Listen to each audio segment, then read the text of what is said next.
The following contest, scheduled for one fall, is for the World Wrestling Federation Championship. And in this contest, there will be no disqualification. What?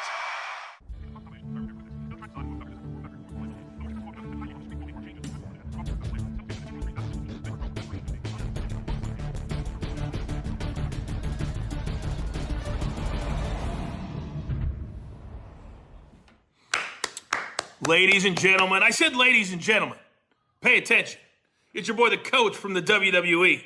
Now, anytime that I come across a new wrestling podcast, I have to take a little bit of a listen to see how smart, how in tune that they are with what's going on in 2020. So this new wrestling podcast, fantastic. Chris and Glenn, the Wrestling Connection. So I want you to enjoy it, be smarter, call them on the carpet. Make them better. Because that's what Chris and Glenn want to do. So ladies and gentlemen, without further ado, I'd like to introduce you to the Wrestling Connection with Chris and Glenn. Enjoy.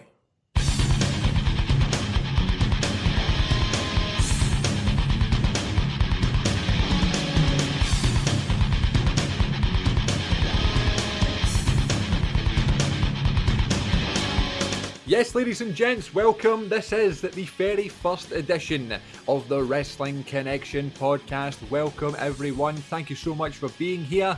This is a very, very important time in everybody's life, especially ours. And my God, you will remember the day. You will remember where you were. You will get a t-shirt from WWEshop.com that says, I was there at the very first episode of the Wrestling Connect. But did you see that at WrestleMania 36 this year, WWE actually produced the I Wasn't There t-shirt? Absolutely. I applauded them for that. I wanted more jokes like that. Oh, by the way, I'm Glenn, by the way. I wanted more like that. I suggested the Braun Strowman wash these hands t-shirt.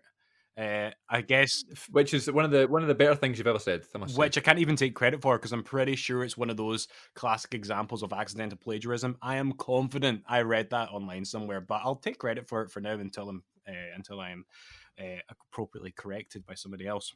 To your reprimand. I do like when WWE have a bit of a laugh. Do you know what I mean? When they do these things, like when Austin came back the other week and it was the empty arena, and he was doing "Give me a hell yeah," and it was like cutting to an empty seat. Yeah, I thought that was excellent. The Byron stuff lost me a little bit, but it made me laugh though. It made me laugh, and then Austin just kicked him in the testicles. The facial expressions were outstanding. The best thing that came off the back of that little that kick that you referred to was Austin's tweet to Byron afterwards. Did you see it? No, I might have done, but I can't remember. He basically told Byron Saxton to put an ice pack on it. That's what Vince used to do. He probably did, to be fair. He got caught there a bunch of times throughout the Austin McMahon rivalry. Absolutely. That's a finisher I would love to take, just to do the flippy about bit. Not that I have a modicum of athletic ability to be able to flip in the way that The Rock or Shane McMahon used to be able to. Is there a finishing move that you would willingly take if you could? Oh, what a question that is. Well, we talked about backyard wrestling last week, and like I used to love taking moves like Stunner was my favorite because I would always do The Rock, and I would flip off the trampoline and all that stuff. Yeah, but I always loved I loved moves that were really like high impact, and I would have to get thrown about like an F5 or something, or like a big choke slam. But my finisher was the rock bottom and the swanton at the same time. That's impressive. Yeah, it was one of those moves that had never been done before. I called it the rock ton. There's like a TNA X Division kind of stunt that. Yeah, exactly. In the mid-90s. Yeah. Or even the Styles Clash. That was a good one, but it always scared me. Yeah, I would be the guy that wouldn't, would tuck my head when I wasn't supposed to. Listen to me talking as if I know the slightest thing about being a pro wrestler. We've got a podcast though. That's what we have to do. We have to bring our expert analysis to the show. Yeah, absolutely. But there is a big distinction between moves you want to give and moves you want to take. So I want to be able to take a stunner, but I'd love to be able to give an RKO. And those moves look similar, but that's a very big distinction because an RKO looks like fun to pull off, but a stunner looks like it's fun to sell. My favorite thing when I used to do trampoline wrestling with the RKO is like trying to find like fun ways to get into it, like Randy Orton. Like some of my favourite RKO ever that comes to mind is Jeff Hardy, Royal Rumble 2008, when he goes to give him the twist of fate and he rolls through and catches him in the RKO. Oh, yeah, absolutely. See, I thought you were going to go straight to Seth and Randy Well, at WrestleMania that would be 31. number 2 by far. I jumped off my couch when that happened at WrestleMania 31. Oh, incredible. Where do you rank that then compared with the Evan Bourne one, the Shooting Star Press? You know, I never ranked the Evan Bourne one. I don't know why. I never did. I never really popped for it that much. I think because there'd been so many moves around that time that were kind of happening elsewhere. Like TNA was on this big buzz at the time, and they were doing a bunch of that stuff. Yeah. But in terms of reversing moves into finishers out of nowhere, you can never beat Shelton Benjamin and Shawn Michaels. I feel like that was the launching pad, if you pardon the very accidental pun, which really ought to have been deliberate. That was the launch pad for those sorts of springboard finishes. Maybe I'm totally wrong, Definitely but I one of certainly think in the WWE at that time, because the light heavyweights and the cruiserweights hadn't had any consistency with their boom periods, then I feel like you didn't see a whole lot of that. Certainly not on the main event level that much with HBK. I might be totally wrong with that, but even with Shawn Michaels being the high flyer that he was, that's like the first big famous springboard into a finish move that I can remember, at least in the WWE. And perhaps Nitro was doing it with their cruiserweight division well before. Yeah, but I feel like that really kicked it off, and then not long after that, of course, it seems to become like the done thing. Yeah, I feel like that was a big significant moment though in that sort of era, like my early years of being a wrestling fan, like always seeing that clip and like the Raw intro and things like that.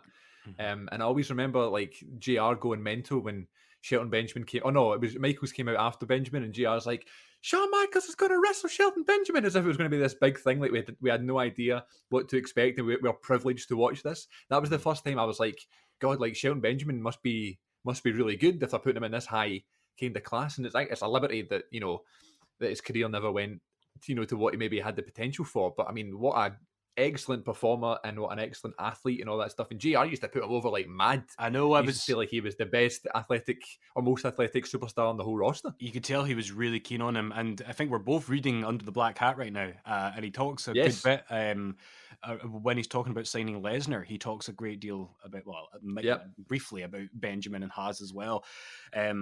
And it was nice to see that moment in the Royal Rumble this year when Benjamin and Lesnar crossed paths. That got me going a little bit. That I really enjoyed that very brief interaction, and you kind of knew exactly how it was going to play out. But as perhaps we'll maybe get onto later on as we're recording this, predictability is okay sometimes in wrestling. Absolutely, because you want to see that even a miniature story like that, go to a logical conclusion. I really enjoyed that moment. Yeah, I'm enjoying Under the Black Hat. I recommend it to any wrestling fan wanting to read a new wrestling book.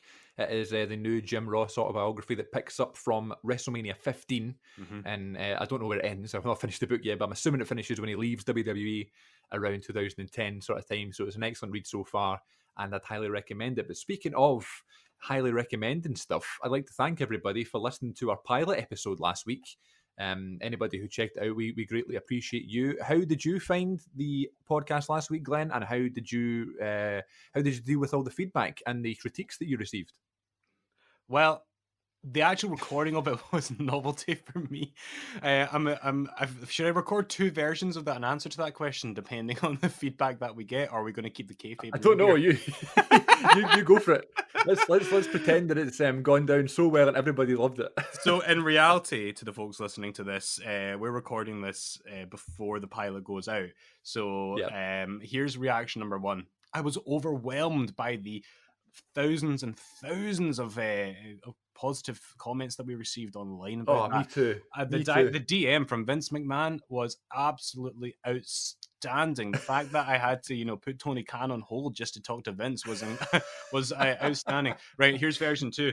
Chris, I'm glad that, including both of us, at least 2 people listened to it. Yes, so Last week's pilot was a lot of fun, and as you can tell, if anybody's listening to this as well, again, thank you very much for listening wherever you are. But we are again remote. We're going to be doing this for the next few weeks anyway, and we'll try out other ways of doing it. We'll try doing it in person, that sort of thing. But if this works well, if this is an okay quality and people are understanding, then this might be an ideal way to go forward here for the Wrestling Connection. But also, we'd like to send out a big thank you to one of our good close personal friends, Jonathan Coachman, who recorded a little intro. He listened to the pilot last week. He thoroughly enjoyed it, and he recommended it to you all, as you heard his lovely voice at the start of the show. Absolutely. Big thanks to the coach, whose Royal Rumble appearances I remember fondly. Question, did the coach ever hold the Hardcore Championship, or is that a total Mandela effect memory I've got? I don't think so. I mean, everybody held the Hardcore title, but I don't know. I think, no, he didn't, because I'm pretty sure he started being bad guy coach after that belt had been retired. But yeah, he did. That was incredible. That was really kind of the coach. He was happy to do that. He does these things in support of an organ donation charity, so I'm sure he would appreciate us giving that a big thumbs up. His father had a heart transplant last year, so he is very big on doing what he can to support that. And so yeah, we're very, very, very appreciative to that. He actually, fun behind the scenes, he recorded that mere hours before WrestleMania was broadcast this year. He was kitted up in his XFL gear, which is instantly outdated. Oh man! And his WrestleMania shirt. So it was very good of him. I'm very grateful. I think he's a good guy. He comes off as a really good guy. And, when he came back to commentary in 2018, people were kind of giving him a hard time. I really enjoyed this commentary. It kind of reminds me of my childhood, not my childhood, but like that sort of WrestleMania 24 kind of time. And just, I don't know, I think he's always been great. And I think it's because when I was really, really young and I was just getting into wrestling, which might be a nice wee segue here, I had a VHS called WWF Action. Oh yeah, and he was the host. Yeah, he was the host, and he introduced you to the next sort of segment of the VHS. And I guess because it was like in segments back then, and because that was one of those ones I watched over and over again, his voice and his kind of delivery and his style reminds me of that time. So hearing him say my name, hearing him say your name, hearing him say the Wrestling Connection, made me mark out a little bit. So that was really, really cool. It is really mental if you think about it. Because we'll talk a lot, I'm sure, in the weeks to come about interactions that we've had with wrestlers and wrestling personalities. Yeah. But sometimes it's not always like the huge names that can be meaningful to you. It could be just a well-known name, somebody like that who has significance to you for whatever reason, be it because he called that main event of WrestleMania. But then I suppose that raises the question of what do you think Coach's legacy will be? Because I think people will always go straight to his stuff with The Rock when they think about him overall. In terms of his wrestling career, I know he's done various things outside of wrestling with ESPN, etc. He's been involved in a lot of memorable stuff, but for me, I think the stuff that people go back to watch the most is the chemistry that he had with The Rock. Well, to me, absolutely. He will go down as one of those guys that was always very reliable and always was really good. And I guess the stuff with The Rock, it takes two to make a great segment. People always give Mean Gene praise and that sort of thing for the interviews he did because he would always react to what the wrestlers said and he would always give these wee facials and that sort of thing. Coach is really underrated when it comes to that sort of stuff. Absolutely. He did a great job, especially the fact where he would sing and he would pray to God and he would dance with The Rock. What up, G? What up, G? What in the blue hell? Get out of here, you sick freak! Yeah, and then even just things like being the host of WWF Action or the best of WWF 2001 with the King and all that. No, in fact, that was Michael Cole. Never mind. But things like that, wee projects like that he's given. He's always very professional looking and professional sounding and stuff, and that's all you can ask for, really. Yeah, absolutely. So yeah, thanks again. I must Coach. say, sorry, go on. I was just saying thanks again, Coach, for introducing the pod. Absolutely, and I just wanted to give one last shout out. Remember I don't know which Royal Rumble it was. It might be either 04 or 05 when he came in, and JR was. It was like at that time where JR wasn't Coach's biggest fan, and Coach was like, and JR was saying, if you forget Coach's name, just look at his ass. He's got his name on his ass. So anyway, wrestling is so wacky, and I just love it. I know. Well, we're nearly 15 minutes in. We've not even introduced ourselves. My name is Chris. This is Glenn. Hello. We're here for the Wrestling Collection. The Wrestling Connection. Yeah, donate now. It's so funny you say This that is- because I was just watching the debut of Reverend Devon in SmackDown in 2002, and he goes around to collect What? money, and fans are giving him money. There was a few marks like plants in the audience to give him Yeah, cash yeah. at first, but then people are racing to give him their own cash. Why? Why were you watching Deacon Batista come out? Well, this is pre Deacon Batista because I'm rewatching all the old stuff because I've been basically I took it from the night after WrestleMania 2000 and I've been on and off kind of charging for Raw, SmackDown, and pay-per-view since then, like since like the 2000 episodes, and so I'm now at 2002. Brand split is in effect now. It's been in effect for a couple of weeks, and Devon has resurfaced, I should say, as Reverend Devon, praying to the higher power of Vince McMahon. And yeah, he goes around to get what we will now call the Wrestling Collection. The Wrestling Collection. Exterminate. That was the theme song, wasn't it? Yep, exactly. There you go. It's a beautiful rendition. Anyway, this is an episode that is makes a lot of sense to be episode 1. However, this is a sort of topic, story, video, whatever you want to call it, that I've been meaning to do for absolutely ages, for years, really, because when I've always done YouTube, and back in the day, I used to do like sort of wrestling figure videos. I used to do backyard wrestling. I used to do all this stuff on YouTube. But then, in around 2009, I started doing like these videos where I would sit down and I'd talk about wrestling. I'd talk about my DVD collection, my figures, and all that sort of stuff, and I would just review wrestling. And ever since that day, I've always been like, oh, I should do a video where I talk about how I became a fan, how I got into wrestling. I should start from scratch and just go through it. But I never did. And then especially around 2018, I kind of did this sort of whole reboot of my YouTube channel, which is called CM42 TV, by the way. And I did this whole reboot of it and decided to start taking it a bit more seriously, try to get some revenue from it and that sort of thing, and do some like proper videos. And I did this video called My YouTube Story. And I sat there on my couch and I kind of told my whole story about starting on YouTube to where I was then. And it came off so well. And I thought, okay, well, I'm going to do the same thing for wrestling. I'm going to do this whole thing, start to finish, cut it up all nicely, add clips, add pictures. And I'm yet to do it. And now 2 years later, I'm now sitting here on a brand new wrestling podcast and I'm about to tell my story. And Glenn is about to tell his story. And I'm very excited because I genuinely don't know how Glenn became a wrestling fan. And it's one of those things that does interest me about all wrestling fans. And not just wrestling. I mean, I'm talking like movies, TV, music. If you're into something as passionately as Glenn and I are about wrestling, there's always this story and there's always this kind of start to finish, beginning and end story, or not even an end, but how we got to where we are now. And I'm looking forward to checking this out. But before we get to it, let's do a couple of little housekeeping things. Let's do our segments that we introduced last week on the pilot. We're going to start a new one next week, which is going to be Glenn and I telling stories about us meeting wrestlers. And we will tell our own stories about, any interactions we've had with people in the wrestling business. That'll be a lot of fun because we've got a lot of funny stories, a lot of anticlimactic stories, and a lot of just kind of interesting ones as well that I'm looking forward to diving into. Those stories are, can I just say, weird and wonderful, as I'm sure a lot of wrestling fans have these stories.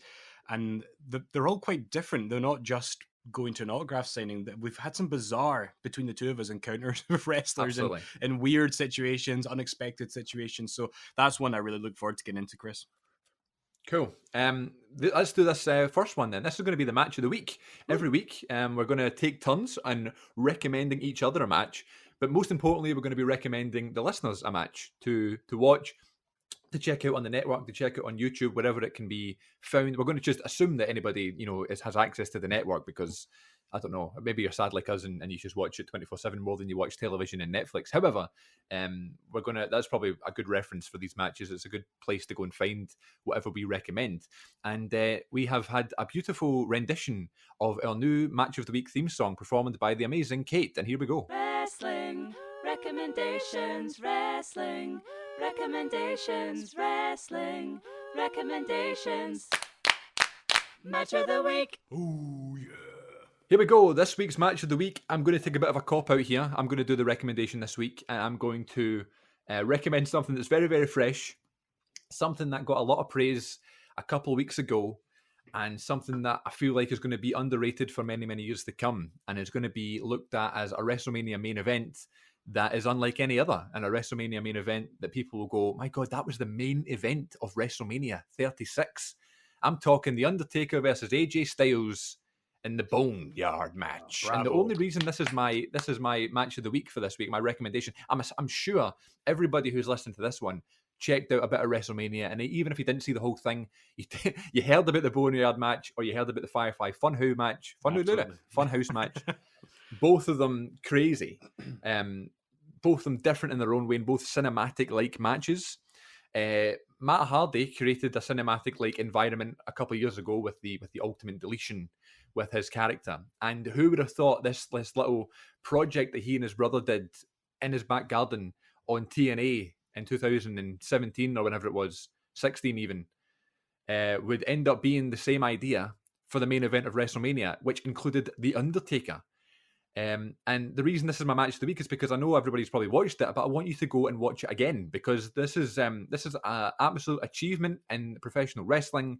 It's an achievement in cinematography, fight choreography, and a culmination of a childhood favourite that would be AJ Styles, that was always a constant in my life, to now where I would say he's probably my favourite wrestler in WWE, going against my favourite wrestler of all time and my favourite iteration of my favourite wrestler of all time, which was the American Badass. For years I wanted them to bring back this character where he'd come on a motorbike and he'd wear the bandana and he would talk. Yeah. And my God, he cut this promo on Raw a couple of weeks ago, right before WrestleMania, and he said a bunch of his American Badass like sayings like try me, I'll make you famous, and things like that. And it just made me so excited. I was like, my God, this is the American Badass and he's back. And then he continued doing that talking and he continued doing that character in the main event of WrestleMania. The Boneyard match is my match of the week. And if you enjoyed it and you liked it, here you go watch it again.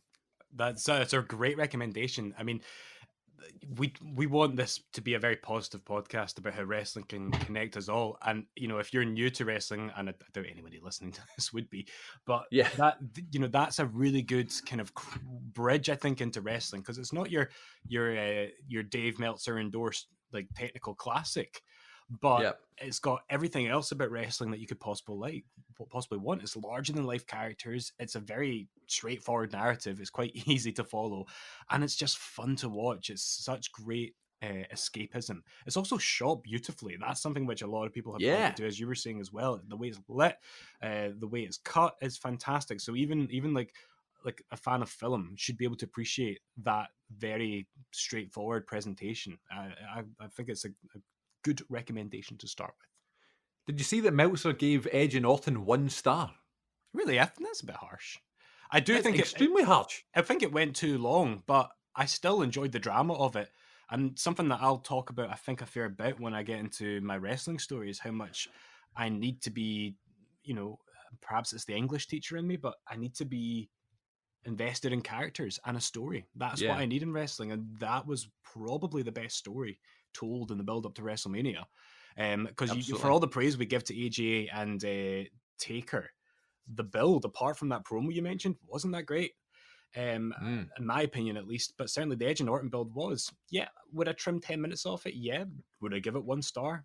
Absolutely not. I said in the pilot last week that context is so important when you assess that WrestleMania. Absolutely. And with context, I think they took advantage of what they could. I think they should be proud of that. Yeah, absolutely. It kind of reminded me of my childhood as well, in those hardcore title matches where they would go all throughout the arena. Yeah, and you saw parts of the arena that were like lit differently and had random bits of furniture, and you were like, "Wow, this is like a back room of this random arena in Philadelphia or something." Whereas it was like you got to see all the different rooms of the performance center. I loved that match, and it is a bit too long. It is nearly 40 minutes, but it's cool to see Edge back in that environment. Yeah, that for me was what kind of got it. I kind of likened it to seeing Bob Dylan in concert, which I've actually never done, but this is what I think it'd be like. I would enjoy just the novelty of seeing Bob Dylan in the flesh before I started to realize that he can't really do it anymore live. But that's not to say that's the case with Edge. But it's maybe not going to be the match that you first remember when you assess his career when it's all said and done, because hopefully he's going to have many good matches to come. But it was certainly not a terrible match either. So yeah, I'd have to disagree with Meltzer there, and I find myself disagreeing with Mr. Meltzer quite a lot. Yeah, me too. I'd like to start our own rating system if you don't mind. Yeah, we have a YouTube channel now. It's just going to be called The Wrestling Connection, and I have a request to ask you as my co-host here. I would like to post like reviews of like new pay-per-views and that sort of thing in star form on the YouTube channel. Yeah, let's do it. And create our own star system. I think that's a good idea. And then people will look at us the same way as they look at the Observer. I don't know. Maybe it's a good idea. Yeah, but the thing is, I just feel like with the Observer, don't get me wrong, I've read it a bunch of times, and I'm a big fan of journalistic wrestling writing, but I sometimes wonder that they put far too much emphasis on the athleticism or the technical aspect of it, and not enough on what wrestling was based on in the old carnival days of wrestling, when wrestling first started and started to become popular in the Western world. It was that carnival mentality of a very simple story, protagonist versus antagonist. It's always been, no matter what the athleticism level was, grounded in character and story. That's the appeal of wrestling to me. And I'm not taking anything away from the athleticism. We were just waxing lyrical about Shelton Benjamin, for goodness sake. But I don't think you should downplay the importance of those other aspects. And when it comes to character and story, that Edge and Orton match was fantastic. For someone like Meltzer and his partners on the Observer, like Brian Alvarez and people like that, who have studied wrestling for so long and know everything about the sport and the business, they do seem to not include one of the main components of the whole thing, you know? So you're right there. You're definitely right. Why don't we move on to... Sorry, go on. I was just going to ask you a quick question, but I don't want to digress too much. But no, go on. Did you ever have? You mentioned how it was like hardcore matches. Did you ever have the hardcore video presented by Taz? My God, yes, I did, and I bought the VHS because I always wanted to see it, right? And I bought this in like 2009, 2010 sort of time, a long time after it was out. But when I was younger, I always wanted it, but I wasn't allowed it because it was an 18. And when I was older, I wasn't 18 yet, my God, but I still managed to get the VHS. And then the day that I got it, I watched a review of the DVD on YouTube, and the person doing the review told me that the DVD came with 22 extra matches. Jesus, yeah. And I was like, oh, I've only bought the video. That video came out just at a time when DVDs were quite new and really quite expensive, and I don't think, maybe I did own it. I think I rented it first from Global Video, and then or Blockbuster. Man, Global Video. Oh, God, yeah, a lot of my pay-per-views that I watched as a kid were from Global Video and Blockbuster. My God. But I love the cover because it was the hardcore title and it was ripped, so you could see an image of a VHS tape like on the cover to kind of complement the hardcore style. But the thing the thing I remember most nowadays is not the incredible matches that were on it. Like, they had all those classic kind of sloppy hardcore matches from Raw in the late 90s and early 2000s. It's not the Shane McMahon dive at SummerSlam 2000 that was included in it. It's the fact that it was hosted by Taz at a really weird point in his career where his gimmick was doing really bad jokes. Do you remember this? Very vaguely, yeah, but it was also when he was just transitioning into the commentator. Exactly. But this is a sound, I mean, everything I've heard and read about Vince McMahon over the years tells me that this is his thing. So Taz would be on the commentary booth, and he would just deliberately crack bad jokes and laugh at them, and that was his thing. So he would be like, "Oh yeah, look at Hardcore Holly. He's as goofy as a monster in a cartoon movie." Like, what? And it was so short-lived.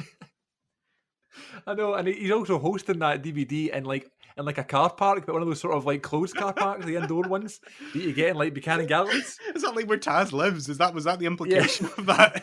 This is the Red Hook. That's the Red Hook. Red Hook section. The Red Hook section is just a car park in Brooklyn. I used to like how he used to make his own like phrases up on commentary, because GR had Slobber Knocker, Taz had Rocket Buster. It's gonna be a rocket buster. I'm trying not to laugh too close to the mic here. You're fine. Listen, I've always loved Taz's commentary. I think he always brought a bit of credibility, and it was always very relatable. I thought sometimes the commentary teams can be quite robotic. I always thought he was very natural, and he did a daily podcast, a daily radio show in about 2016 through 18 maybe, and he would post, Monday to Friday every single day. He would do a 2-hour radio show live, and I used to listen to it on my way to drama school on the train, and I used to love it. He was one of my favorite podcasts to listen to. So big up to Taz. I'm glad he's back in AEW, and I'm glad he's doing some commentary there. Yeah, so. he is.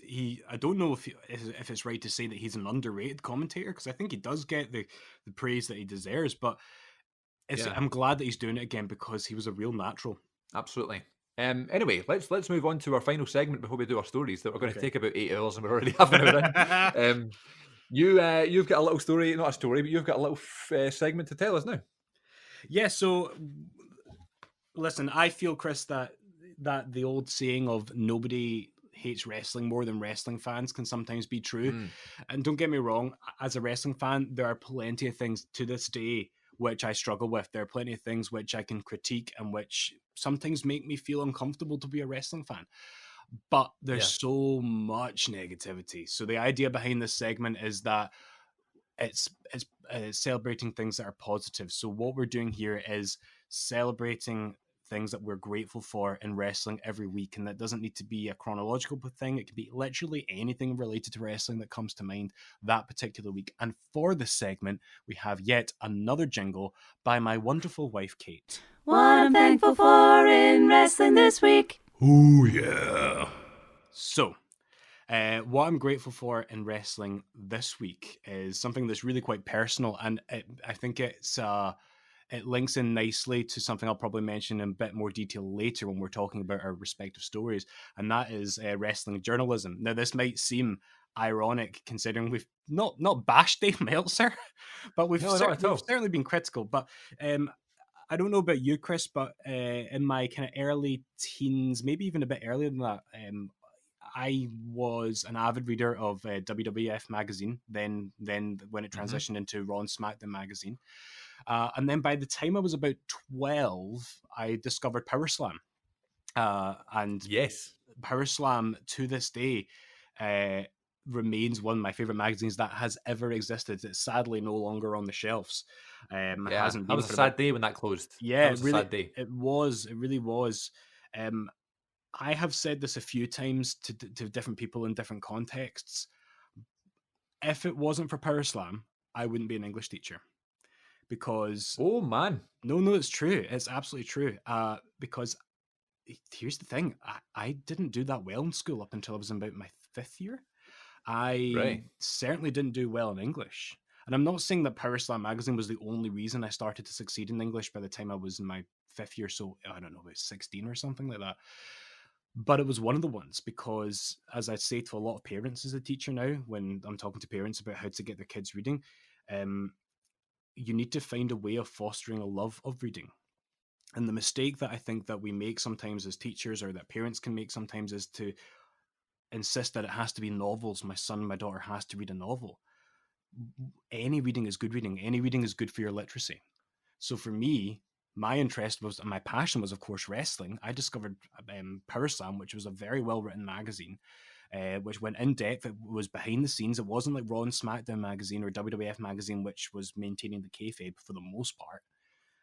It was in depth and high quality journalism that I just immersed myself in, and I couldn't wait. I had a subscription, and so even though Power Slam is no longer on our shelves, there's a lot of really good wrestling journalism still out there. There's a lot of really bad wrestling journalism out there as well. Yeah. But Finn Martin, who was the editor for Power Slam, still writes for WrestleTalk magazine, and he writes the What's Going Down section for the Inside the Ropes Patreon.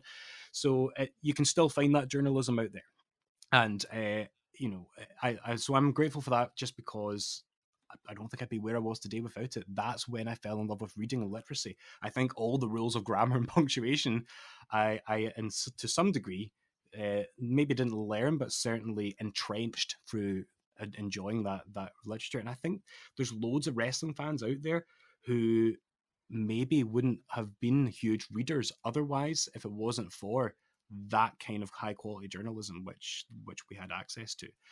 Sadly, most of my Power Slam collection was given away. It's one of my biggest regrets that I let it all go. But the one that I still have is the signed copy that Kane signed on the day that we first met, actually. Yes. We should have told that story last week. how we met. But I guess we'll do that when we talk about. That could be the first one next week. Then we could talk about the Daniel Bryan and Kane signing. Absolutely, yeah, absolutely. For the kind of like a joint version of that segment. Yeah, we could do that. Let's do it next week for the first meet a wrestler segment. Yeah, sounds good. In terms of Power Slam, we talked about how everybody can read something. It doesn't matter what it is, as long as it's your interest, and you can get some sort of satisfaction out of reading something and some sort of wealth of knowledge from just reading something. No matter what it is, I think that's very true. I'm still to this day, I'm not a great reader. I'm just not. I struggle sometimes with it's an attention span sort of thing, but I can't hold my attention to a book for long enough really to fully enjoy reading for a long period of time, and it's something that I'd love to work on. That's why in terms of books and novels, I don't read many, but when it comes to wrestling autobiographies, that's the main thing I read.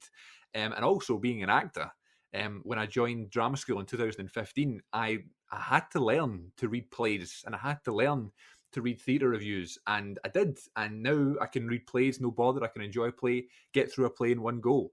That's how I kind of got my fix out of reading plays. But you say Power Slam. Yep. The first time I ever read Power Slam, I was getting my hair cut when I was very, very young. I'm going to say around 2004 or 5, maybe. I don't know when Power Slam came into existence, but back in the day anyway, and I was in this barber's that was a bit dodgy. I actually stopped going to that barber's because the hairdresser and some of his customers were talking about some really dodgy stuff, and it made me and my dad be like, let's try and find somewhere else to go. But whilst I was waiting to get my haircut, and when I was sitting on the sort of waiting area to go up and get my actual haircut, there was a sort of newsagent next door, and my dad would go through and he would get a juice and he would get whatever just for waiting. And he brought through a Power Slam one time that he found on the shelf, and it wasn't WWE magazine, but he saw whoever it was on the cover and he thought I might like it. And it was the first time that I saw independent wrestling. It was the first time that I could saw any pictures from past years. Yep. It kind of made me a fan of like TNA and other things like that. And it kind of opened my eyes to other wrestling. So I love Power Slam, and I was a subscriber for many years until it closed its doors. I still have all my magazines upstairs under my bed, and I went through a wee phase last year where I started collecting some rare old school wrestling magazines, and I looked them all out, and I've organised them all in sort of order they came out, and I still have a big folder full of old Power Slam magazines, along with WWE magazines and Fighting Spirit magazine and things like that. So I'm a big proponent of wrestling magazines for sure. Good choice, I like it. Yep, thank you. Let's so as my neighbour has just started washing his car with his electric hose thing, I hope the mic can't pick up too much. No, I can't. Well, I can't hear it, so hopefully that's a good sign. Right, that's good then. I've got headphones on, so yeah, me too. So hopefully it's no big deal. Right, we have blethered, my friend. Yep, sorry. And my God, I expected maybe to do a wee 15-minute intro. My God, I can only apologise to the listeners. We'll tighten it up in weeks to come. Chris will have a word with me off air, and we'll tighten it up. No, it's not you. I've done it as well. I can talk for everybody, especially when it comes to wrestling. We go down so many rabbit holes and stuff, but that's the beauty of podcasting. Yeah, for we can sure. sit and chat about everything. Let's do it then. Let's do the main focus of this episode: how we became wrestling fans. And for the rest of the episode, however long it's going to be, let's not interrupt. I don't interrupt each other. We can interrupt each other if we want, but let's not change let's not change the idea. Let's not change the topic. Let's tell our wrestling stories. And I would like you to go first, my friend. Oh, thank you, Chris. It's very kind of you. So tell me, Glenn, how did you become a wrestling fan? That's well, I'm glad you asked. It's a good story. Well, someone else might be the judge of that.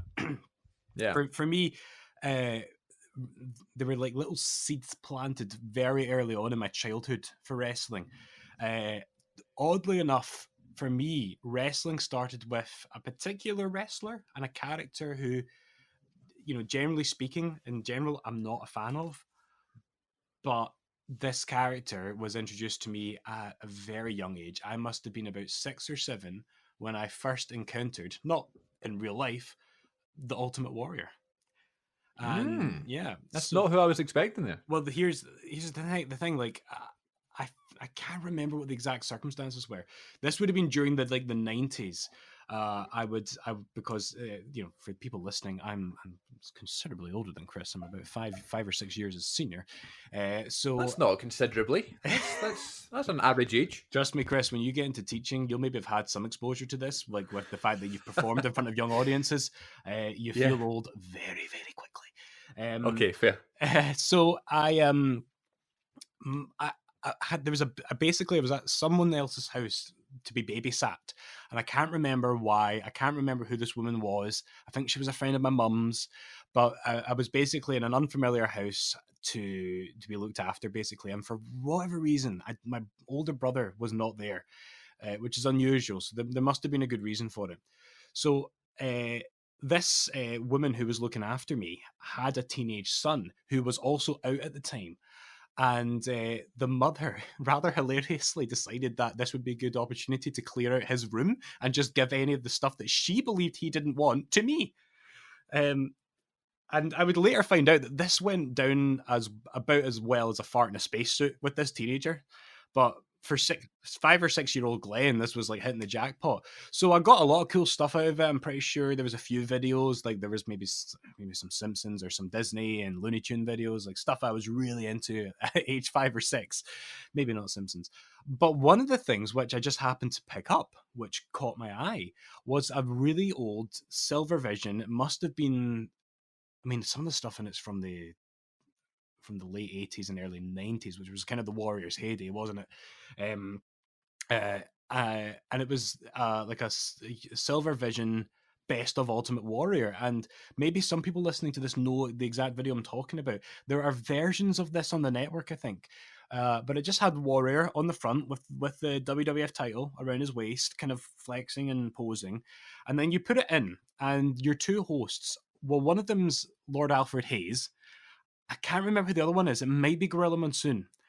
And all I can tell you is that most of the video was the most boring and dull thing I'd ever seen, because a lot of it was just Alfred Hayes standing in front of a green screen with who I think it was Gorilla Monsoon, talking about this is the Warrior's hangout, and we don't want to hang around here for too long because this is where the Warrior likes to prepare for his fat matches, and then they would cut to different matches. But of course, Warrior is an example of what I was talking about before. It wasn't really the technical wrestling that drew me. It was the character. He was larger than life. He would run to the ring, this incredible music playing, the energy that he oozed. Great theme song. Absolutely fantastic. Say what you want about the man, the Jim Hellwick, but the character was fantastic. And so the video has a lot of matches, like the Weasel Suit match with Bobby Heenan. It has him slamming Andre the Giant, him winning the Intercontinental title, maybe. It does not have him and Hogan. It's really like TV matches. So it's which is probably his best match, really. Absolutely. Hogan. Absolutely. Definitely the one that I think people will remember the most fondly. Certainly not his match of Orlando Jordan. Did you hear about that? What? The Ultimate Warrior's last match was in 2008. Against Orlando Jordan? In Barcelona. The chief of staff? Yep. Really? I know. Maybe I did know that, but I totally have removed that from my mind. It's actually fine. It's a standard Warrior match, really. But yeah. Well, that's probably what, the reason it was probably so boring at the time for that video for Lord Alfred Hayes and Gorilla is because they probably had to fill time. This is it. And the Andre match, to be honest, they basically do the Hogan and Andre formula of building up to the slam. But that build-up does not have the atmosphere, at least in my memory, that the Hogan-Andre match had. Again, Hogan and Andre, not a technical classic, but certainly has the atmosphere, like Rock and Hogan. And so the Warrior match, I remember turning around at one point watching that video and seeing my brother asleep on the couch. He was so bored. But I was drawn into the character, and at the end, of course, the Warrior discovers Lord Alfred Hayes and chases them out of his hangout area, and so that was a really, really early introduction to wrestling for me. But that it was never consistent at that point in my life. I would go to like the after school club which kids who had parents who worked later could go to for an extra couple hours of childcare before you got picked up. When I was at primary school, and a lot of the toys and stuff you could play with there were just like hand-me-downs, and so it was a lot of old Hasbros. I'll never forget the agony of stepping on an LOD action figure. Those jaggy shoulder pads that Hawk and Animal used to wear, the Road Warriors. The amount of times I would stand on those Hasbros. But so you would play with those, but again, you didn't really know who the characters were. But what drew me in at that age was the colors, the fact. Like I distinctly remember really liking the Mountie. Like, and then somebody tell me, oh yeah, so you can visualize the Mountie with the glasses and the hat, right? Yeah. So I remember somebody in that school club telling me, "Oh yeah, that's Jim Ross. He's a big time commentator in wrestling." Like, oh wow, that's Jim Ross. He wears a cool outfit. Wait, so you thought? I thought the Mountie was Jim Ross. Okay, you were going to do an episode in a few weeks, favorite obscure wrestlers, and I want the Mountie to be on your list. I don't think I've ever watched the Mountie match. That's the sad thing. Yeah. Did he wear that stuff when he wrestled? I don't know. It's a conversation for another He time. wore the red shirt. Yeah, he wore the Yeah. red shirt, but that was it. But then my consistent wrestling fandom would come maybe a year or so later. My brother Lewis and I, we were fortunate kids. Like, we didn't go without. We weren't deprived of anything. We had a Sega Mega Drive, and then one Christmas, once that had gone in the blink, we were given the PlayStation 1. And this was a big deal. Yeah. 3D gaming, incredible. And with that came a pack of a bunch of games, including Resident Evil, which we could only play the first 5 minutes of before we would absolutely get petrified and have to turn it off. Yeah. But the one game that we could stick with was WWF Warzone. And you think about the big names in wrestling that a lot of us grew up with, like Austin, The Rock, The Undertaker, Kane. I didn't get to know those characters on TV. I got to know those characters on Warzone. And that's where I learned like Austin 316 and Rocky Sucks and Rest in Peace, all these kind of catchphrases I learned through a video game. And I don't know if you've ever played WWF Warzone, have you? I believe when I was really, really young, I was first getting into wrestling, and like my cousin had it, but I never sat down and played it in my own time. No. It's it's not like the best wrestling game ever made. It's not as fondly remembered as No Mercy on the N64, but it will always forever hold a very special place in my heart. It had quite a small roster. The music was insane, and the wrestlers would say things as they wrestled, and they would talk. Oh, really? Yeah, they would trash talk to each other as they wrestled. But the funniest thing was like the grapple noises. I encourage everyone, yourself included, Chris, to go into YouTube and just watch a playthrough of WWF Warzone. The noises these wrestlers would make when they grappled, like in a tie-up, they go. The weirdest thing. That sounds like the SmackDown team song. Yeah, just the first SmackDown. Yeah. Maybe that's where it came from. You could do a hardcore match and like fans would throw weapons into the ring for you, which I can't imagine WWF ever wanting to promote. It was very ECW, including full cubed television sets, like your old TV sets that you could bash on people's heads. You could create a wrestler on it as well, which is like a staple of these games now. But I still remember creating Homer Simpson and just giving him the Stone Cold Stunner as a finisher, and just thinking that was the coolest thing in the world.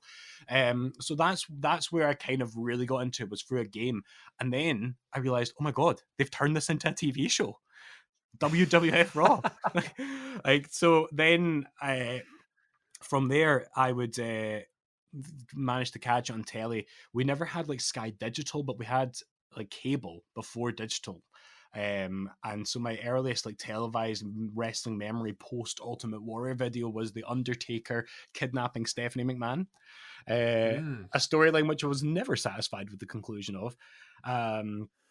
But that therein lied what has always been my greatest love in wrestling. I've said it a few times today already, and that is the story.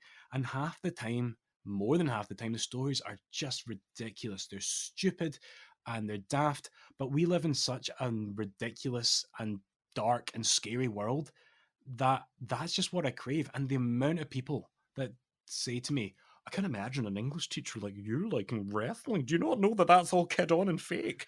And it just bothers me to no end, because I think it makes sense that I would like wrestling, because I love stories, as I'm an English teacher. So I love stories. And you know what?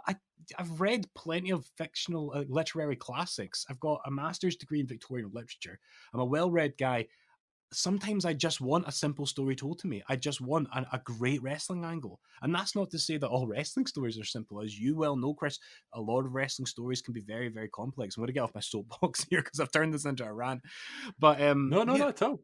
But that I think that's where I started to love storytelling. And it was after that I got into other like fandoms that I'm hugely passionate about, like Star Wars or Harry Potter, all of which are are good stories. So that's like I started to get into it when we had cable television from there. So the seeds had been planted with these videos and the action figures and the video games. But then I started to follow it. On our cable service, you would get Sky One, and at that point, Sky wasn't showing Raw on its main Sky One channel. In fact, you couldn't even watch Raw live in the UK until like the mid-noughties, I don't think. So if you wanted to watch Raw in the UK, you had to have Sky Sports, which we didn't have in our package. But you could watch SmackDown on a Saturday morning. So I would watch that. So like I would be just mesmerized by the McMahon Helmsley era. And I remember the first storyline that I really got into as a child was the Mick Foley retirement, like the whole Cactus Jack versus Triple H and Hell in a Cell and No Way Out 2000, the street fight which came before that, and then WrestleMania 2000, which we eventually finally got to rent and watch on video. I still remember the excitement that my brother and I felt when we finally got to rent WrestleMania 2000, because before that we'd only ever seen clips or images from these pay-per-views and packages on SmackDown on a Saturday morning.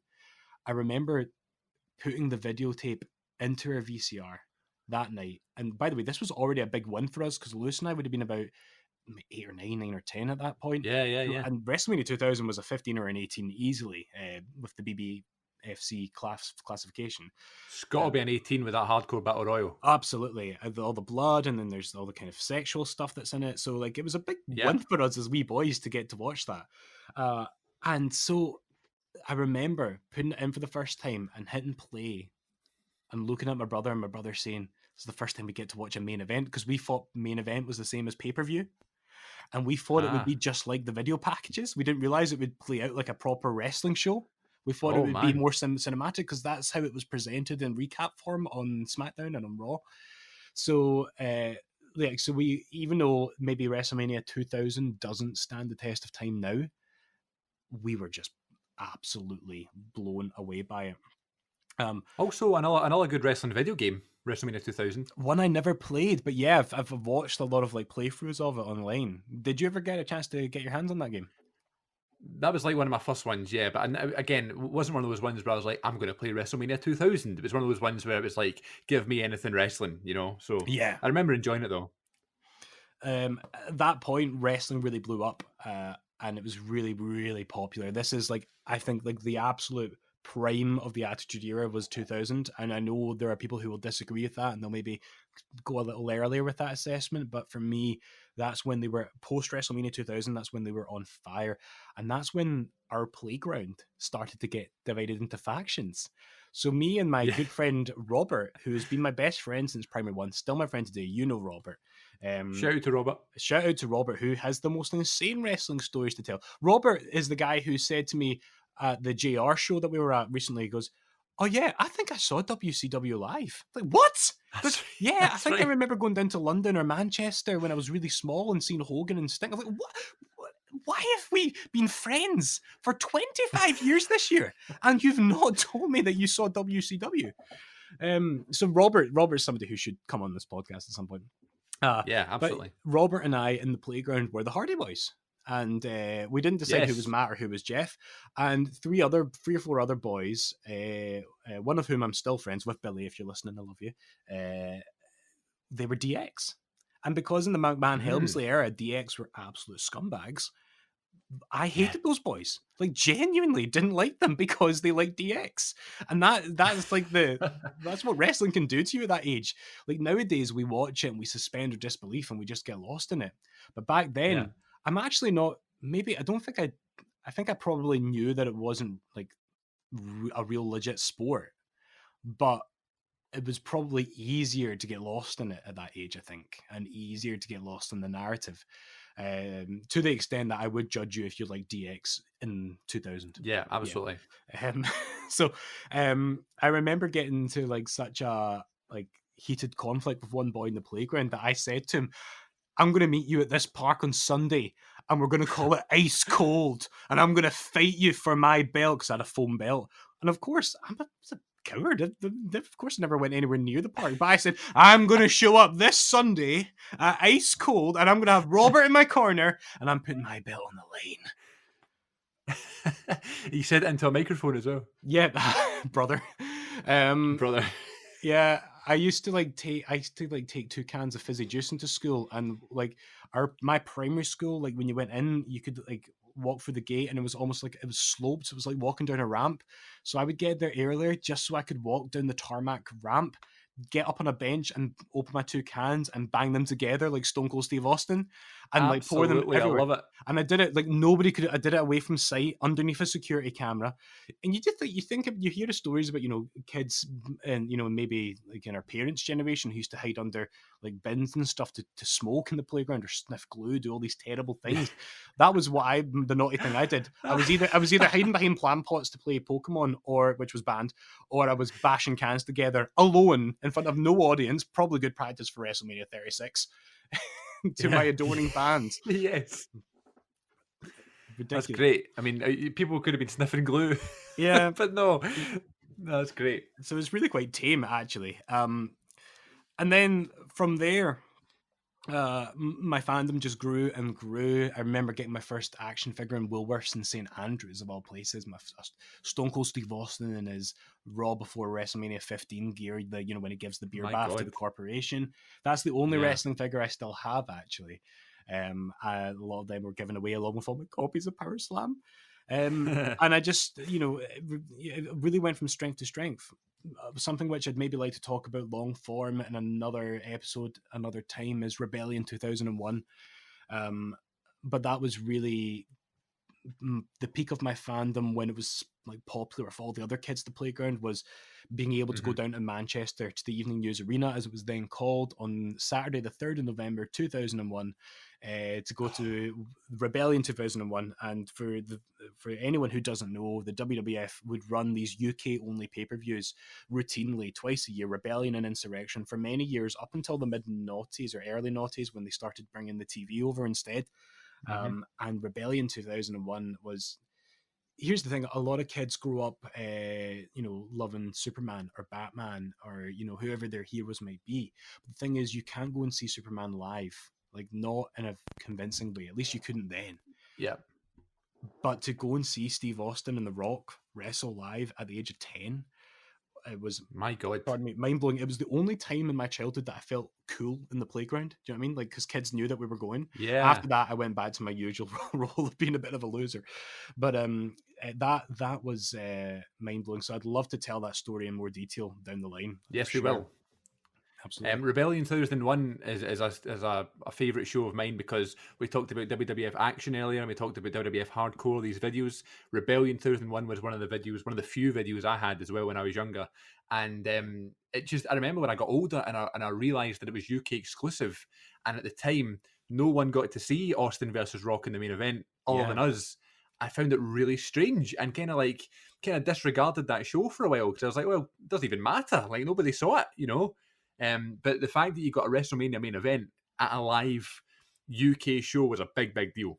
Absolutely. And it's just funny because at that time, I think people were kind of expecting Rock and Austin to clash again, either at WrestleMania 18, had the NWO not come in, or at the finals of the Vengeance pay-per-view.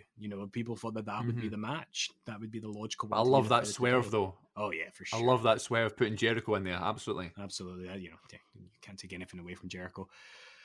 So, like, that was a big deal for me. But then, not long after that, if everything, it might seem like I'm getting a bit personal here, but, like, everything changed. And this is going to sound weird, so let me try and explain this. With the following year, a lot of stuff changed in wrestling, as you know. Like, WCW had died out by this point, and then the company had to change its name to the WWE, which might just look like an aesthetic change. But with that, around about or just slightly before then, was the brand extension, and that was in 2002. And this might sound like it's getting sad, but it's really not. This is a happy story. It was around the same time that my parents divorced, and so my life changed a lot at that point. And the weird thing for me is that Raw and SmackDown existing as different entities and the company changing its name and going through a big change weirdly helped me accept the change in my own life. And I know this now because I've thought a lot about it now that I'm like 29 years old, and I've had a lot of time to reflect on like these things in our childhood, which makes us. And I think wrestling really helped. When I was then going through my teenage years, I would spend a week at my mum and a week with my dad's. And sometimes when I tell people that, they think, oh, that's a bit, what does that do to a child having to go back and forth? Like, let me just be clear. I had a very, very lucky upbringing, and I had a very happy upbringing. But I would think of it this way: when I'm at my dad's, I'm on Raw. And when I'm at my mum's, I'm on SmackDown. I know that sounds weird, but it helped me cope. Do you know what I mean? Like, it helped me feel like I was going between two brands because, and this all happened around the same time in the same year. And so, as a child, seeing the changes in wrestling and really helped me cope with the changes in my life. And you'll know yourself, if you compare the WWF at the very beginning of 2002 to the very end of 2002, they look very, very different. And the rosters are completely different. At the beginning, you had Austin and Rock and Hogan, and then by the end, it looks totally, totally different. And that was in a strange way, that helped me cope. And at the same time, wrestling seemed to get less popular. By that point, I was in secondary school. Everyone's teenage now, and they're a bit more self-conscious. And I think the wrestling fans were still there, but they just didn't want to say that they were wrestling fans. That was like the Ruthless Aggression era, and it wasn't cool anymore.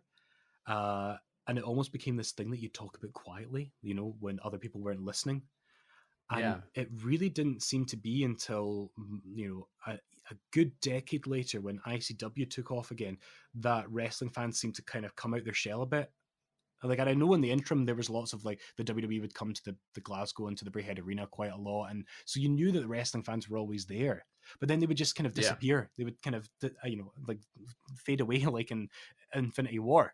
And I think it's really with the rise of UK wrestling that people have been able to come full circle and say, yeah, not only am I a wrestling fan now, but I stayed a wrestling fan through those difficult years, and I continue to follow it. You said that, it kind of got less popular around Ruthless Aggression. For me, around Ruthless Aggression sort of time, that's where I was kind of like going around school talking about it. And it wasn't until we got till like 2008, maybe. And I definitely went through that phase where I didn't want to speak about it, and it would be on the down low.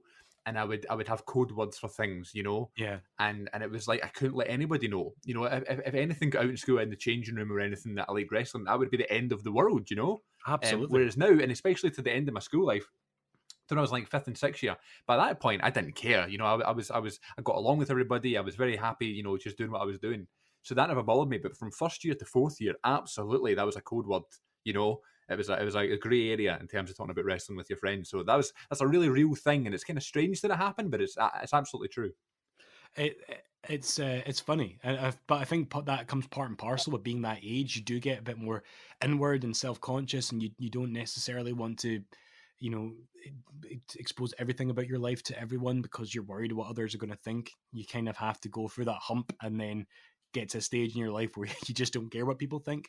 And I'm not going to lie, when we started talking about doing this podcast, there was part of me that thought, are my colleagues or my friends who don't know like this, are they going to judge me? But then I very, very quickly thought, well, why would I care about that?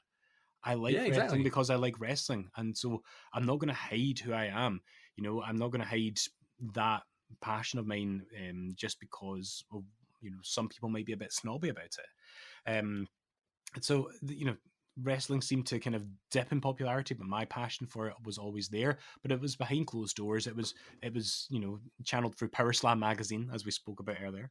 And then it really wasn't until that I was at university, 2011, 2012, when The Rock returned in the Summer of Punk, that I was able to find ways of watching it again on a regular basis. And the rest, as they say, is history. Now that it really does feel like it's blossomed again, and now I like to go to live wrestling shows. I like to watch the big pay-per-views. I've always consistently follow it, and the business is just growing arms and legs all over the place. And so, have there been times that I've struggled with? Have there been points in my life where I've maybe wanted to stay away from wrestling? Absolutely. The scandals, the tragedies, pardon me, even to this day, with their stuff with Saudi Arabia, I really ethically struggle with that, and I cancelled my network subscription for quite a while. But as I said, when we first started to talk about the stuff that we're grateful about, if you want to focus on the things to criticize about in wrestling, you'll be there all day. And I hate the fact that old saying of nobody hates wrestling more than wrestling fans seems to ring true over and over again. So I could dwell on the things that I struggle with. I could, moan and complain on this podcast, but I'd rather just, accept the fact that, like everything in life, it's not perfect. It's a work in progress, as we all are. And it's in these dark times the best form of escapism. And what has made me love wrestling from those early days with the Ultimate Warrior video are interesting characters, interesting stories, and seeing it all play out in the most ridiculously over the top way. That's pretty much my story, Chris. I mean, how do does that sound sufficient enough, do you think? Absolutely, it was a beautiful, beautifully worded ending there. It was almost like it was a writing in a book or something. Very, very nice. It only exists in bullet points, but I do get to a point where I get sick of the sound of my own voice. So I think it's high time, Chris. I think it's high time. You'll get used to that. I feel like you mentioned how you didn't know my story. Obviously, I've followed aspects of you in wrestling because, we met many years ago, and I'm aware of the stuff that you've done on YouTube. But I also don't really know the ins and outs of your story, so I'm really keen to hear it. Could you do some magic in post though, and allow me a couple of minutes to go to the toilet? Absolutely. Feel free for a wee toilet break, and we will we're right back after this. We'll be right back. Yeah, this bit does not go in the podcast. Okay, we're back, ladies and gents. Thanks for that lovely toilet break, Glenn. And it is now time. I guess I'll get into my story. So you say you didn't know about how I got into wrestling, and it's not too far away from you in terms of just seeing something and kind of wanting to learn more, and I think that's a very common wrestling fan story. They just kind of see this thing, and it's like they don't even know what it is. They need to explain to them it's this thing, and that can happen with me. So I was very, very lucky when I was younger, and even to this day, where we've always had a lot of access to things like American television and that sort of thing. I was very, very lucky, and looking back now, it's crazy how ungrateful I could be at sometimes, and taking things for granted. Where I was like, my God, we did have Sky Sports all the time and stuff. I did have access to Raw, which was on every Friday night at about 10. And SmackDown was on at 10 in the morning on the Saturday, the day after, as you put it. So in terms of me being a wrestling fan, it was really a family affair. Like my whole family, in some way, shape, or form, was connected to wrestling in some way. In terms of either going to shows, like the Hart family, Like, listen, I'm Brett. My dad's Stu. Your dad's Stu. I've never met your dad, but I can just imagine. Hey, Chris, you want to try me? We'd bring people over and we'd stretch them. Jesus. No, I'm joking. In the dungeon. God. The dungeon's for another thing, never mind. Okay, so yeah, it was a whole family thing. Sorry, you go. Keep going. My gran was a big wrestling fan. She kind of watched it with my dad and that sort of thing, and her brothers or whoever used to box. So there was always this thing about being in that sort of environment. And then my granda on my mum's side, he was an even bigger fan, and he was the one that kind of got my cousin into wrestling and me into wrestling. And I feel like there's always a story about someone's cousin. You know what I mean? Like I watched my cousin's favorite film or something like that. This is the truth. My cousin was mad into wrestling. Wise cousin Graham, I call him, and he was more into wrestling than I've maybe ever been. I don't know, and it was that his peak fandom was kind of the same as you. He got into it around 95, and his peak fandom would have been 99. And that sort of time, around just Stone Cold, The Rock, and Undertaker. They were his favourites. Undertaker was his all-time favourite, and evidently that's why, I can happily admit that. That's why Undertaker is my favourite wrestler of all time, because it was Graham's favourite wrestler of all time. And just one night, man, it was I don't know if it was a summer holidays or something, but Graham was over for a sleepover. He would have been, I don't know, 9 maybe. I would have been 4, 5. Yeah, we would have been 4. And he got up at a reasonable time in the morning. I was still wanting, to sleep in, as I still do these days. And we were sleeping in the same room. I kind of saw him getting up. He went downstairs, and my dad was there, and my dad kind of made him cereal and tea or whatever it was, and I kind of followed him because at that age, when you have like a figure in your life that is a bit older, you kind of want to be like him, and you kind of want to follow anything they do, and kind of like, for example, having the same favorite wrestler or having the same favorite football team and all that sort of thing. Yeah, You just yeah, want to be yeah. the same. So when he got up, I followed. I went downstairs. I got some Frosties as well. And for some reason, don't ask me why. I still don't understand why this was a thing. But some channel on Sky used to show reruns of WCW Saturday Night Really? at like 10 in the morning. It might have been Bravo, because that's when WCW was on here in the UK. It was on Bravo. Yeah, that's right. God. And they showed reruns in the morning of WCW Saturday Night. And I have no idea who the wrestlers were. Even to this day, I don't know who it was. I was sitting there on my couch, and whoever my cousin was freaking out at whatever was happening. And it was one of those sort of, on the Saturday night shows, it wasn't like storyline driven. It was just like, we'll promote Nitro, we'll promote the pay-per-views and that sort of thing. But whatever it was mainly squash matches or bringing new stars in. And it must have been some form of like cross-body move or a move off the top rope or something. And I was just like, my God, like, what is this? And it that was the thing that kind of hooked me.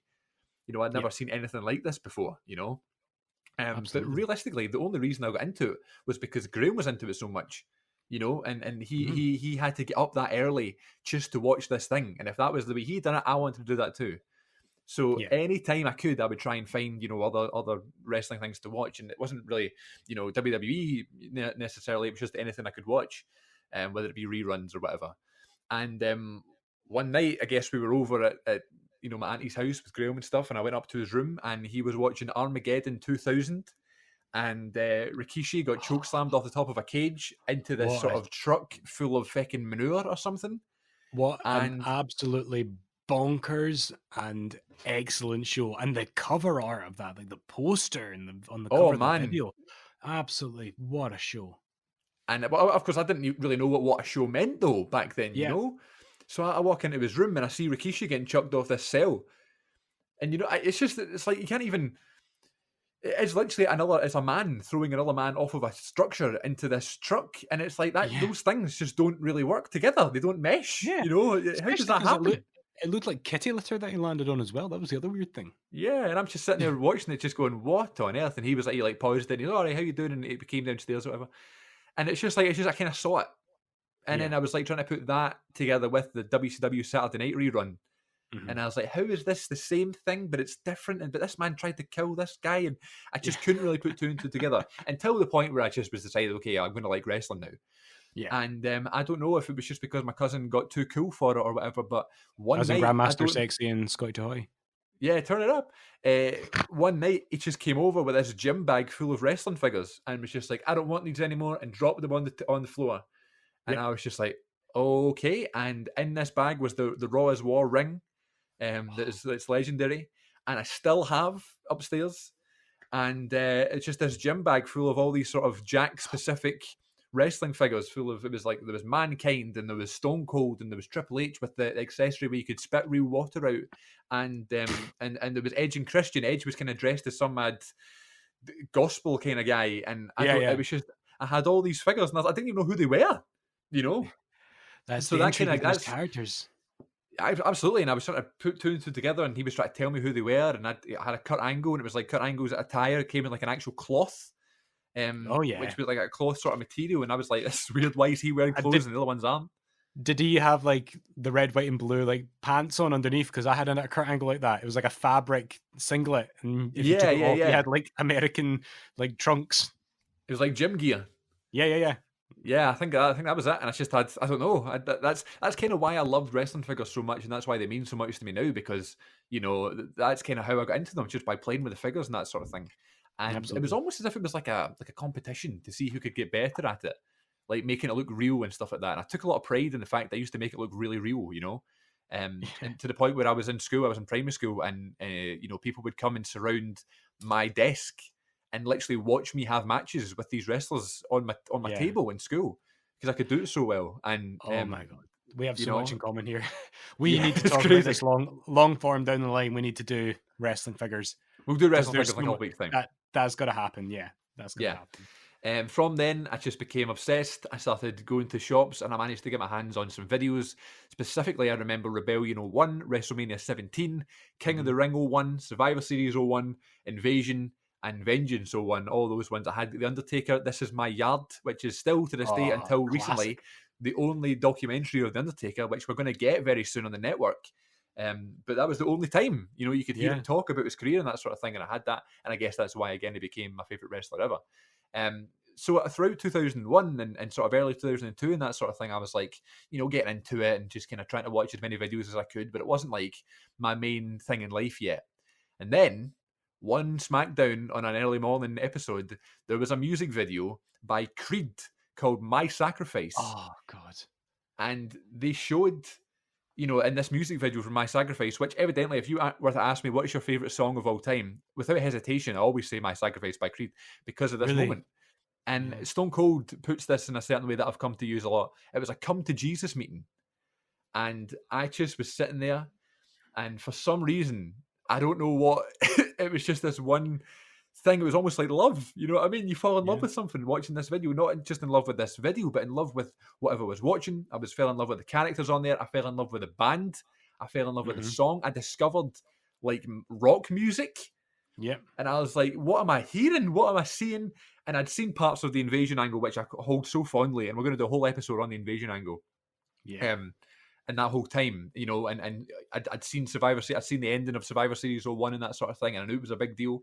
But seeing it all put together in this music video to this song that I'd never heard anything like before, it was a real moment in my life. And that was like, right, this is now everything. And I can't stress this enough. When people say, when they're into something and they like something a lot, then it's their life or whatever, I can't stress this enough. The only thing I would think about for a good 10 years of my life was WWE, and it was because of these moments back in 2001, and it was just crazy. And then I went to my first ever show. My whole family got tickets to this show. There was like 9 of us, right? Yeah. And it was on May 2, 2002. The only reason I know that is because it's The Rock's birthday. Yeah. Also 4 days before they changed to WWE. So I saw one of the last WWF shows ever. Wow. Live and in person, and it was at the SECC in Glasgow, and we had floor seats. And I'm very, very tall these days. I'm 6'3", but back in the day I wasn't like luckily I wasn't a 6'3" 4-year-old. And otherwise Vince McMahon would have been all over you. I would be signed now. And so I couldn't see anything. So I was standing on my dad's shoulders as my dad stood on the chair to try and see this. And I looked up and I saw The Undertaker walk past the guardrail. And it was just, I couldn't believe that this was happening. And the main event of that show was The Undertaker and William Regal versus Triple H and Ric Flair. Wow. Watching that show, and Brock Lesnar was on that show. He wrestled Jeff Hardy, I think, and Rob Van Dam was on that show, and Eddie Guerrero was on that show, and Mr. Perfect was on that show. Yeah. Was Austin not there as well? Austin wrestled, I want to say Scott Hall. I've got the document here because I looked at it yesterday, because I looked at it on my phone because I was trying to take notes for this story. Austin wrestled the Big Show. The Big Show, yeah, because that's right, because he went on to have the match at Judgment Day with Big Show and Ric Flair. That's right. Rob Van Dam versus X-Pac was the opener.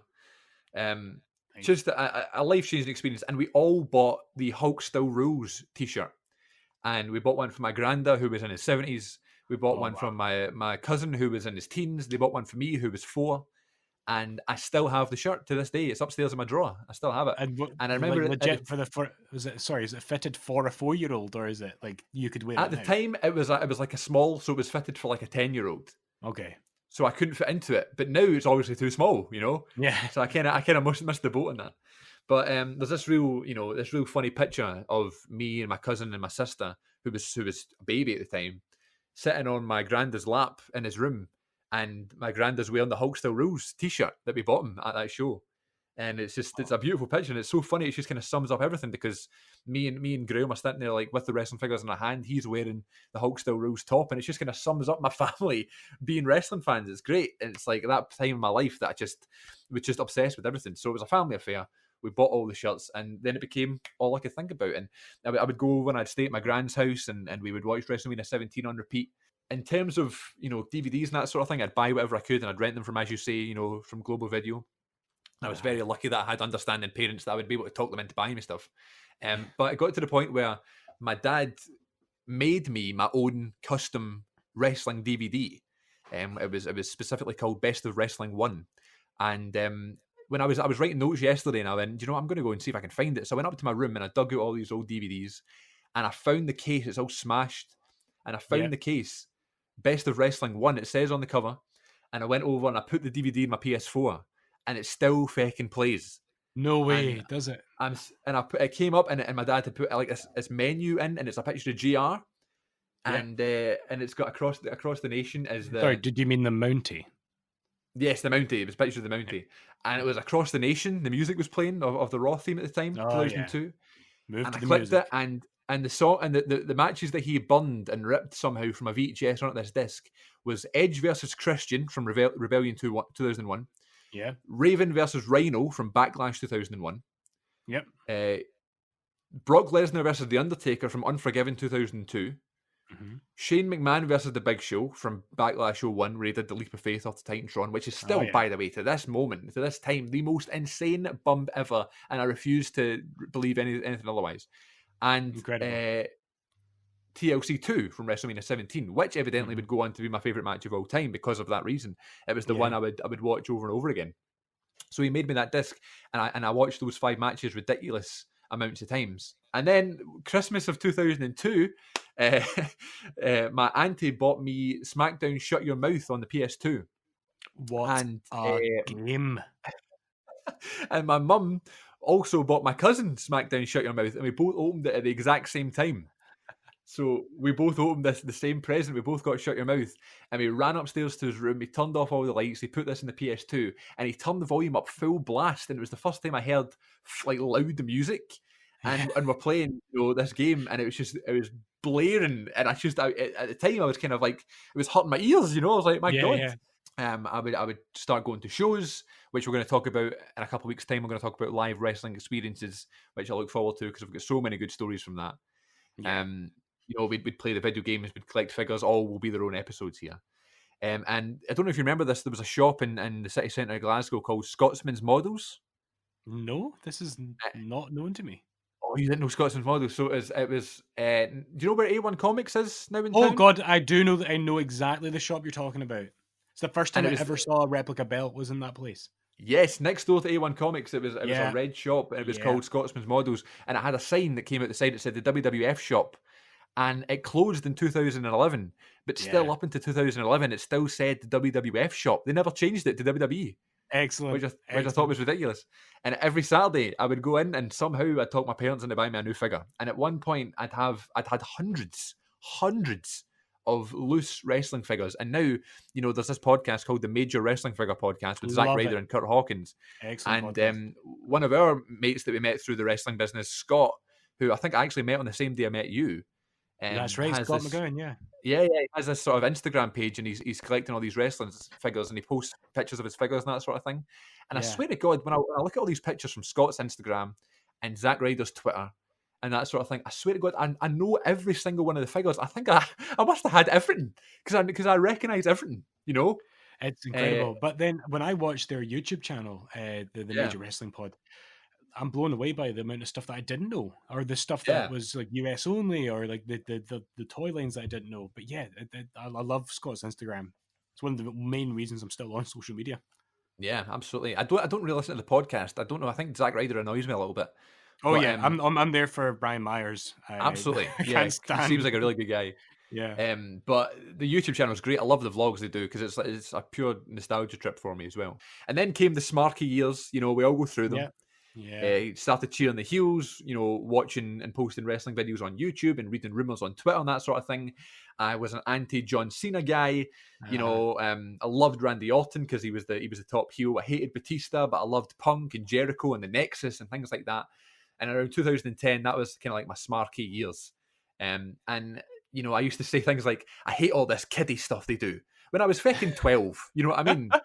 This part of the story, this is the end of the story here, and that's pretty much it. That's how I became a fan, that sort of thing. But I don't like talking about this very often because it makes me sound kind of condescending and quite arrogant in some ways. And I don't want to be like this. But when I started drama school in 2015, it kind of opened my eyes a bit to wrestling. And I kind of wish everybody who's a wrestling fan would go to drama school and learn how a show is put together. Yeah. because now I look at wrestling in a different way, and you've done it as well by being a teacher and looking at it in a different way, how things need to come together to make this perfect lesson or make this perfect show or whatever. And going through that smarky phase, I feel like a lot of people are stuck in that phase. They're stuck in booing Roman Reigns, and they're stuck in booing John Cena and saying, oh, well, Roman Reigns just likes to bury Bray Wyatt, and Daniel Bryan should get more, and Cesaro should get more. And that's exactly what I would have been thinking, in my smarky kind of years. But it wasn't until I started doing shows and I became an actor and I was learning about the production of putting together a performance that everything kind of clicked for me. Yeah. And it made me kind of go, do you know what wrestling is this? I always had wrestling in my head as a sport, and I always had it in my head. I always knew, like, that's another thing of the story that I kind of missed out. I always knew what was going on. I just got it from the second I saw it. I knew it wasn't real. I knew that, they all kind of were pals and that sort of thing. For some reason, that just clicked with me from like a very young age. And I always knew that, but I still looked at it as this legitimate thing. Like, why is this guy being held down? And John Cena gets all the pushes and wins all the time and that sort of thing. Whereas now I look at it from a total different point of view. Now I look at it as the show. Now I look at it as the performer. And I put myself in those shoes. Which might be silly because obviously I'm not a wrestler and I'm not in WWE and I don't work for Vince McMahon. But being in a show... You don't? No, I don't, believe it or not, no. But being in a show and standing on a stage, and thinking about, how you want to come across and what you want to do for this show to put on the best show possible, what you have to do to sell tickets, what you have to do to have a lasting impression on an audience, made me change the way I looked at wrestling altogether. And now I feel so lucky that I'm a fucking actor, that I can look at wrestling this way. And I just wish more people would look at it that way. And it's like when I try to explain to people why I'm a huge Roman Reigns fan, I try to explain to them like that. I'm like, because if I'm an actor, I want to be in a film with Leonardo DiCaprio because he's the one that gets everybody talking. He's the one that gets the biggest reaction. Yeah. If I'm a wrestler, I want to be in a show with Roman Reigns. I want to be in a show with John Cena, because I want to be in a show with The Rock because they're the ones that are going to get the biggest reaction. Everyone's going to be talking about it. They're the ones that people are judging the most. I want to be in that conversation. And, and then when that kind of happened, and that come to Jesus meeting happened, where I was like, my God, this is how wrestling is. This is the way we all should be looking at wrestling. It made me look back through all the years of wrestling, and made me think, oh, this is why The Rock was so popular. This is why Austin was so successful. This is why Undertaker is so popular. Not because they're the best wrestlers, because they are the top stars. They are the ones that, the biggest stars in the world. They're the ones that have everybody talking. And it kind of made me realize, my God, this is what wrestling is. This is why Rock and Hogan is regarded as one of the greatest WrestleMania matches of all time. Because of those crowd reactions and that money that it drew. That's what wrestling is. And that's what performing is. And as an actor now, I have to do all these promotional things online to sell tickets to my shows because I have to and because it's part of the gig. And I learned that through being a wrestling fan and growing up through the business. And I'm so lucky that happened. And now that's why I love wrestling more than ever, because it's so blatantly obvious to me. But there we go. Rant over, story over. That is from start to finish my wrestling story. And my God, I feel like I've been talking for 8 hours. I apologise, but that's it. Apologies. We are wrestling fans. No, it's really quite touching, and it kind of brings us back to what you said at the top of this. Everyone has their story, and I love that. I love hearing other people's stories. There's always that kind of metaphorical feeling out process when you meet another wrestling fan before you full on say that you're wrestling fans. Or at least there maybe was earlier on before it became had its resurgence in the UK. But I remember meeting people out in different places that I've worked and picking up the odd reference to wrestling here and there, and then eventually all coming out, oh, you like wrestling too? So it's great to hear how other people have gotten into it, and it's funny to think that it'll be 7 years this year since I first met you, but this is the first time I've properly heard your story. That's incredible. Yeah. But there you go. That's it. We'll leave you all to it now because this has been far longer than we anticipated. We're going to try and keep these episodes to maybe just over an hour in future.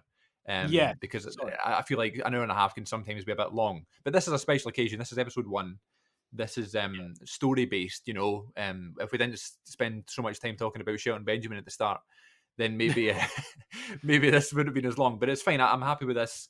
We kind of got to hear each other's stories, and we got to share it on the podcast. So hopefully anybody listening has enjoyed. Please let us know if you have a particular interesting wrestling story you'd like to share with us. You can get in contact with us on Twitter at WrestleConnect1. and you can catch me on YouTube at CM42TV. And yeah, that's it. We're going to be back here in 7 days' time with another episode of the Wrestling Connection. We want to thank again Kate for putting together the lovely jingles that you hear on every single episode. We'd like to thank Jonathan Coachman for his time. We would not like to thank Tom Phillips for being negative towards wrestling podcasts. And I'd like to thank you, my friend, for spending too much of your time here on this beautiful day, telling me your amazing story of wrestling. Don't be daft. I'd also like to thank my wife, Kate, who has taken the dog out when it's usually my job to do that at this time whilst recording this. Thank you. Yeah, sorry. I've kept you too long. Right, it's been a pleasure. See y'all again next week. Yes, thank you so much for listening, everybody. We'll be back next week with the Wrestling Connection podcast. Thanks so much. Stay safe, look after yourself and each other. Cheers.